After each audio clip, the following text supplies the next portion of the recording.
जी बिस्मिल्लाहिर्रहमानिर्रहीम अस्सलाम वालेकुम। मेरा नाम है जी इम्तियाज़ हुसैन और आज के सेशन में मैं आप दोस्तों के साथ अपनी एक हमारी काओ एक गाय है जिसकी अभी डिलीवरी हुई है थोड़ी देर पहले, उसको लेके क्या क्या हमने उसका प्रोटोकॉल किया है, क्या क्या प्रोटोकॉल करना चाहिए, तो इस हवाले से आपके साथ इंशाल्लाह आज के सेशन में मैं बात करूँगा। क्योंकि काफ़ी सारे दोस्त जब मुलाकात होती है या व्हाट्सएप के ऊपर भी कुछ दोस्त पूछते हैं कि क्रॉस ब्रीड के जानवरों में छोटे फार्मर को कौन कौन से प्रोटोकॉल्स गाय की काविंग के बाद उसको वो करने चाहिए, इम्प्लीमेंट करने चाहिए।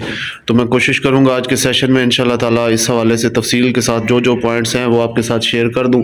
बाकी तो फिर ये पूरी साइंस है, इसको आप जितना बढ़ाते जाएँ, जितना शौक़ करते जाएँ, ये ख़त्म नहीं हो सकता। लेकिन ये है कि जो ज़रूरी चीज़ें हैं जो हमारे एक आम छोटा फार्मर जो कर सकता है, जो उसको करनी चाहिए, उस हवाले से मैं इंशाल्लाह तफसील के साथ आपको बताऊँगा। तो अभी हमारे पास जो टाइम हुआ है वो 8:50 हैं। ये गाय आपके सामने आपको नज़र आ रही है। इस गाय की डिलीवरी हुई है जी तकरीबन 7 बजे।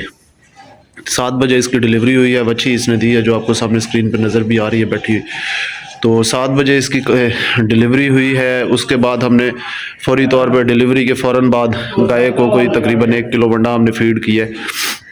वंडा फीड करने के बाद तकरीबन पौने 8 बजे के करीब जो बच्चा है, जो बच्ची बैठी हुई है, ये तकरीबन अपने पाँव पे खड़ी हो गई थी। तो हमने फ़ौरन इसको दूध पिलाया है। दूध इसको पिलाया जितना ये मतलब इसने अपनी मर्ज़ी से अपनी खुशी से पिया है उतना हमने इसको दूध पिला दिया है। दूध पिलाने के बाद गाय का दूध हमने निकाल लिया और थनों के अंदर इसके तकरीबन कोई 8-8 10-10 धारें, हर जो थन है उसके अंदर तकरीबन कोई 1 पाव कह लें दूध छोड़ दिए। तो पहली जो भी मिल्किंग आप पहली बल्कि 3 मिल्किंग्स आपने जो करनी है उसमें वो आपने सारा दूध नहीं निकालना गाय का, उसमें कुछ ना कुछ आपने दूध थनों में छोड़ देना है। क्योंकि हाइपोकैल्शियमिया का ख़तरा होता है जिसको सूतक भी कहते हैं, तो कुछ ना कुछ दूध थनों के अंदर छोड़ देना है। तो दूध निकालने के बाद इसको हमने ऑक्सीटोसिन टीका जो चौई वाला टीका होता है वो हमने 10 सीसी इसको, क्योंकि बड़े स्ट्रेचर की गाय है तो इसको हमने 10 सीसी वो इंजेक्ट किया। गाय अगर थोड़ी छोटी हो, थोड़े कम वज़न की हो क्रॉस ब्रीड में, तो उसको फिर हम 8 सीसी तक इंजेक्ट कर देते हैं। उसके बाद अभी इसको हमने साइलेज और साथ जो है तकरीबन 3 किलो वंडा वो हमने फीड कर दी है। अब ये खाएगी, तकरीबन आधा घंटा इस पर लगाएगी। उसके बाद जो है ये बैठेगी, अपने जहर शेर का जो भी इसका सिस्टम है इंशाल्लाह ताला जहर भी टाइम पे फेंक देगी। ऑक्सीटोसिन का मकसद यही होता है कि जानवर जहर अपना टाइम पे फेंक जाए।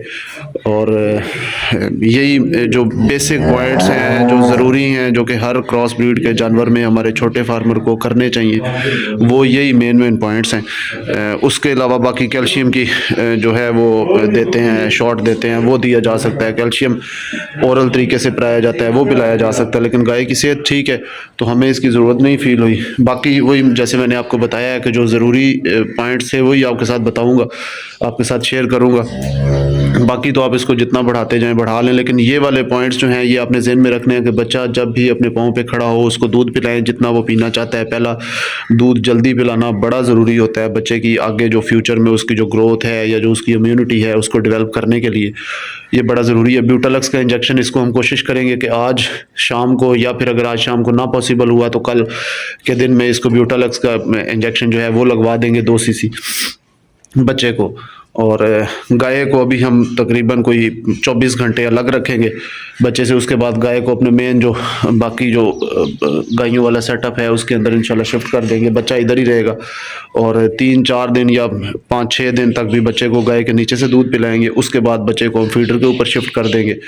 और अल्लाह अल्लाह खैर सलाह, ये बड़े बेसिक से पॉइंट हैं, ये इन पे अगर आप इम्प्लीमेंट इनको आप कर लेते हैं अपने सेटअप के अंदर, ये प्रोटोकॉल्स फॉलो कर लेते हैं, तो आपकी मैनेजमेंट के हवाले से जो बेसिक पॉइंट्स थे वो सारे आपने समझेंगे फुलफ़िल कर लिए, वो फुलफ़िल हो जाएंगे।